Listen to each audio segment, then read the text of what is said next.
mentioned a group Moro. Maha is very insensitive to this country, and they are going to put us more into problems than where we were.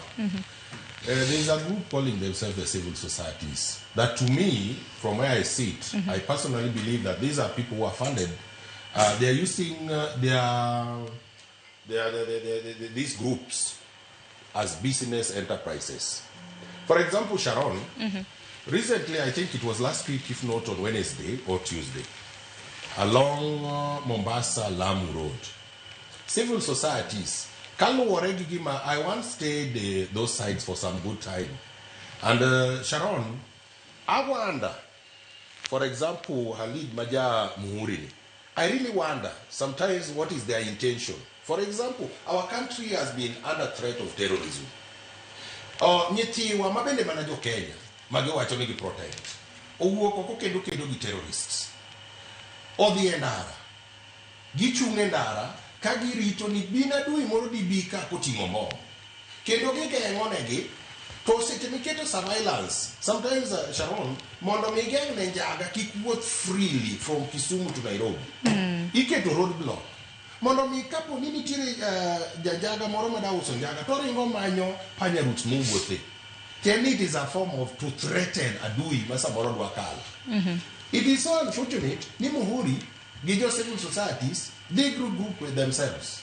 To get the kacha, in a manner, kagidwacho ni ochik wacho kama, ang'omyo no kuyawa msijiu. Ere kaki paro ni ini wuon, ka ini nja Muhuri, ini nge wuoe magie wuoe. Enda ko pari ni to nyathini kata nyathi ng'ato masa moro dhi chungo a terrorist mane nigi intention to attack maybe Mombasa. Odhi ogeng'one to wang'e ni nono, onene maler. Donge the next thing itemo wacho ni nyathini kotieko gi ng'ani to samo dhi bedo free child bedo negi.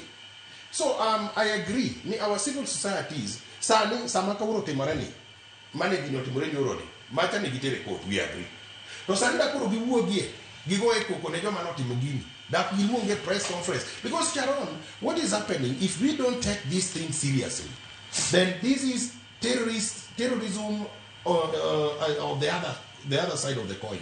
Now shingi madete more country ngere gigi toge tema ingere gi mara motimore kana sani pro winjo ka to wacho oko kania nya mago tinyeni president emotim. Hey, so tomorrow you will find a situation where if a bank and it is not only your Equity or maybe your KCB, only I think already pocket banks, the mega banks, there. And then the other thing, Magetimo, they hack and then they erase records completely. So to an extent, if they do run it by a bank, KCB, all banks, they hack. To give you erase all the records and everything, but get the check. In an old message of Bigo Nigani 00. In an Monday, Kamoko Magala, maybe ni Wuto. At the end of the day, what do you think will happen? Kaja KCB, your KCB take Okoko, your Equity go Koko, your banks get take Okoko. At the end of the day, people will riot. And when people riot, that is insecurity, and that is what another form of terrorism. So cybercrime is another form which, if not taken care of, then as a society, we are not safe. Insecurity will continue, and people can just stand one day. Kajogi, okonya biro ni gitime ni gidwa kwano. To ginya biro, samoro kwano ne moko gichopo kate kwano pesa. To gidhi Sharon mana gima wachocha. Pesa is very sensitive. And that's why I'm very sensitive. I'm really supportive of these cybercrime laws. Jo Kenya temo masa. Ngani ni the simbe, the account ne kogi ke do bank ni we are still making something. Jamigori, Kisumu, Nairobi.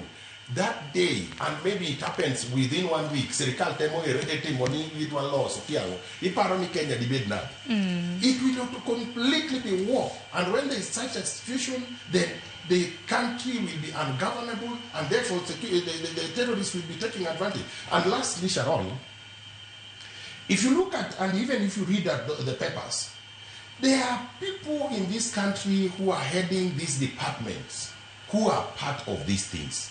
And let us be very... We will ni wantire Ramogi. Doluo.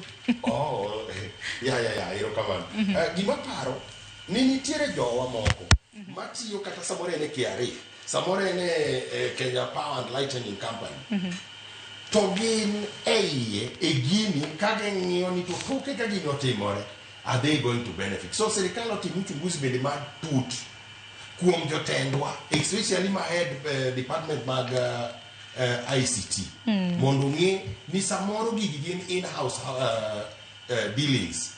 Mondo jomoko maparo ni ka gisetime to gidhi yudo some benefit. So they get to liars. Thank you. Ero kama na ina ntiere ute ariyo makanyalo kwa mar mondo miketna mapiyo piyo kapoko ka yuyo matin mar mondo miasomo na mapiyo piyo.